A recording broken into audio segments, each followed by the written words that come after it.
दोस्तों, जिन लोगों ने 90s का वक्त देखा होगा उनको मालूम होगा उस वक्त में किस तरीके के सीरियल आया करते थे। महाभारत आया करता था तो रोड बिल्कुल खाली हो जाते थे। क्रिकेट आया करता था तो लोग बस क्रिकेट को देखना चाहते थे और किसी भी दुकान पे अगर टीवी होता था तो वहाँ पर भीड़ लग जाती थी, सामान लेने के लिए नहीं, उस मैच को देखने के लिए। और जिन लोगों ने अर्ली 2000 का वक्त देखा होगा उनको भी चीज़ें मालूम होगी कि किस तरीके से बदलाव होते होते आज हम यहाँ पर आ चुके हैं और हमारे सामने जो भी चीज़ें डेवलप हुई हैं वो हम सबको मालूम है कि क्या चेंजेस आए हैं हमारी लाइफ में और इस पूरी सोसाइटी के अंदर, इसी के साथ साथ टेक्नोलॉजी के अंदर। लेकिन हम बात करने वाले 2050 की, जब बहुत से चेंजेस हमारी लाइफ में हो चुके होंगे और ये क्या क्या होंगे उसी के बारे में बात करने वाले हैं। ये कुछ ठहकम फाकी नहीं चलने वाली, बल्कि ये दुनिया भर के जो एक्सपर्ट्स हैं, जो अपनी अपनी फील्ड के एक्सपर्ट हैं, उन सब ने इन बदलावों के बारे में बात की है कि ये चीज़ें आपको 2050 में देखने को मिल सकती है, जिसके बारे में हम इस वीडियो में बात करेंगे। मेरा नाम है भारत शर्मा, आप देख रहे हो इसको। आशा करता हूँ आज का दिन आपको बहुत अच्छा बीत रहा होगा।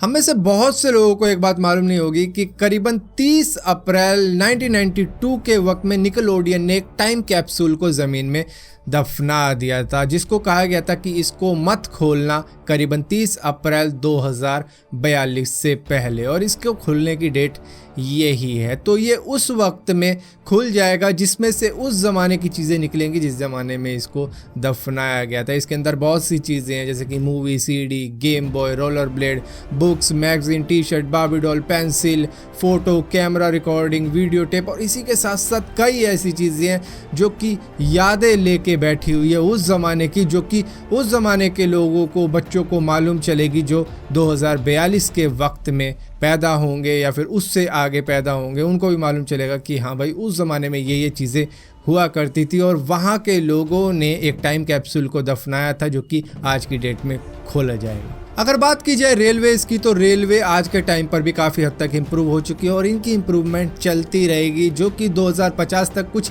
इस तरीके की हो जाएंगी कि हर देश से आप दूसरे देश रेल के ज़रिए ही चले जाया करोगे। दरअसल एक प्रोजेक्ट है जो है बेरिंग स्ट्रेट क्रॉसिंग टनल, जो कि करीबन 104 किलोमीटर का एक टनल का प्रोजेक्ट है जिस पर काम चल रहा है। और अगर ये बन जाता है तो आप लंदन से मॉस्को और मॉस्को से न्यूयॉर्क जा सकते हो, वो भी ट्रेन के जरिए। तो बेसिकली एक देश से दूसरे देश ही नहीं बल्कि पृथ्वी का चक्कर लगा लोगे ट्रेन में ही बैठ के। एक बात तो तय है कि 2050 के वक्त तक रोबोट्स भी इंसानों के काम किया करेंगे। हालांकि अब भी कर रहे हैं, कई मशीनें ऐसी हैं जो इंसान काम करते हैं उससे तेज़ी से काम कर देती है। जहां पर इंसान एक काम करता है वो 4 काम करके दिखा देती है। लेकिन 2050 तक रोबोट्स भी ऐसी गेम्स खेला करेंगे। वीडियो गेम की बात नहीं कर रहा हूँ मैं, स्पोर्ट्स की बात कर रहा हूँ, जैसे कि क्रिकेट हो गया, बेसबॉल हो गया या फिर फुटबॉल हो गया।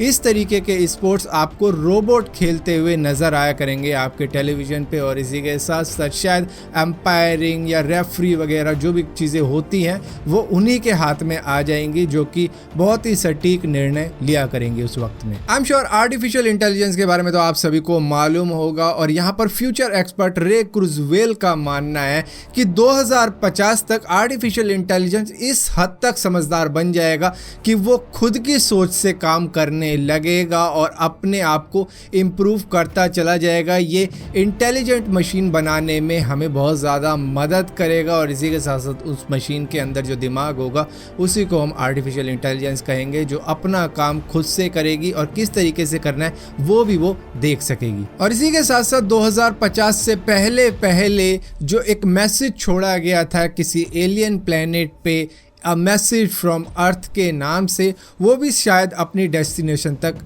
पहुंच जाएगा। ये करीबन 9 अक्टूबर 2008 को छोड़ा गया था। इसमें करीबन 501 मैसेजेस हैं अलग अलग तरीके से बोले गए, जो अपनी डेस्टिनेशन पर 2050 से पहले ही पहुंच पाएगा। ये जो प्लैनेट है इसको बोला जाता है गिलीज 581, जो कि करीबन 20.37 लाइट ईयर्स दूर है पृथ्वी से। शायद ये भी हो सकता है कि अगर वहाँ पे कोई एलियंस या फिर कोई जीव जंतु जो भी रहता हो और वो इसको डिकोड कर पाया तो शायद वहाँ से भी कोई मैसेज आने की उम्मीद होगी। कंप्यूटर्स की बात की जाए तो कंप्यूटर्स हालांकि आज के टाइम में काफ़ी हद तक फास्ट है। अगर आप उनको कंपेयर करोगे अर्ली 2000 के कंप्यूटर से, उनसे तो बहुत ही ज़्यादा फास्ट है और गेम्स भी बड़े आराम से सस्ते पीसी भी चला देते हैं। लेकिन अगर बात की जाए 2050 के कंप्यूटर्स की तो वो आज के टाइम से करीबन 1000 गुना फास्ट रहेंगे। एक बात शायद आपको मालूम नहीं होगी कि करीबन 2 लाख सालों में इंसानों की पॉपुलेशन करीबन 1 बिलियन हुई थी,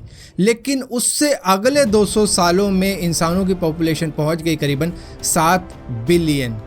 अभी की बात बता रहा हूँ कि 7 बिलियन तक की ये पॉपुलेशन पहुंच चुकी है। लेकिन 2050 जो कि आने वाले 30 सालों की बात करें तो ये पॉपुलेशन पहुंच जाएगी करीबन 10 बिलियन के भी पार। आज के वक्त में अगर आप किसी भी देश में जाते हो तो वहाँ के लोग एक ही बात कहते हैं कि हमें तो यूएस जाना है, वहाँ जाके अपनी लाइफ सेटल करनी है, वहाँ पे हमारा करियर बन जाएगा। लेकिन अकॉर्डिंग टू जैक्स अटाली जो कि एक बहुत ही फेमस राइटर हैं जो बुक्स वगैरह लिखते हैं, उनका मानना है कि 2050 तक में आपको यूनाइटेड स्टेट्स शायद इस तरीके से लोगों की नज़रों में देखने को ना मिले जिस तरीके से वो आज देखते हैं कि किंग ऑफ द वर्ल्ड अगर कोई है तो वो यूनाइटेड स्टेट है। लेकिन उस वक्त में आपको यूनाइटेड स्टेट इस तरीके से नहीं देखने को मिलेगा, वहाँ पर कुछ इस तरीके के फाइनेंशियल क्राइसिस आएंगे जो कि दुनिया भर के लोगों को शायद यूएस से निकालने या फिर यूएस न जाने पर मजबूर करें। तो बेसिकली कहने का मतलब है कि कई देश अपने आप में ही इतने बड़े हो जाएंगे कि यूनाइटेड स्टेट भी उनके सामने शायद ऐसा ना दिखे कि लोग वहाँ पे जाना अपनी पहली प्रायोरिटी समझे। सो दोस्तों फिलहाल के लिए इस वीडियो को यहीं ख़त्म करते हैं क्योंकि रोबोट्स बहुत से ऐसे काम करेंगे आने वाले वक्त में जो कि शायद इस वीडियो में बताना भी सही नहीं है। जैसे कि अगर बात की जाए प्रोस्टिट्यूशन की तो वहाँ पर रोबोट्स भी यहाँ पर एंट्री लेंगे। तो फिलहाल के लिए इसीलिए इस वीडियो को यहीं पर ख़त्म कर देते हैं इस बात के साथ में। और बाकी आप अपनी कमेंट्स में बताओ कि आने वाले वक्त में आपको क्या क्या देखने को मिल सकता है 2050 के वक्त में। तो फिलहाल के लिए इस वीडियो को यहीं ख़त्म करते हैं और अगर वीडियो अच्छी लगी तो लाइक करना, शेयर करना और इसी के साथ साथ इसी टाइप की कुछ यूनिक वीडियो जानने के लिए चैनल को सब्सक्राइब जरूर करना। तो सब्सक्राइब किया तो बेल का आइकॉन जरूर दबाना वरना आपको मालूम भी नहीं चलेगा मैंने कोई वीडियो डाली भी है।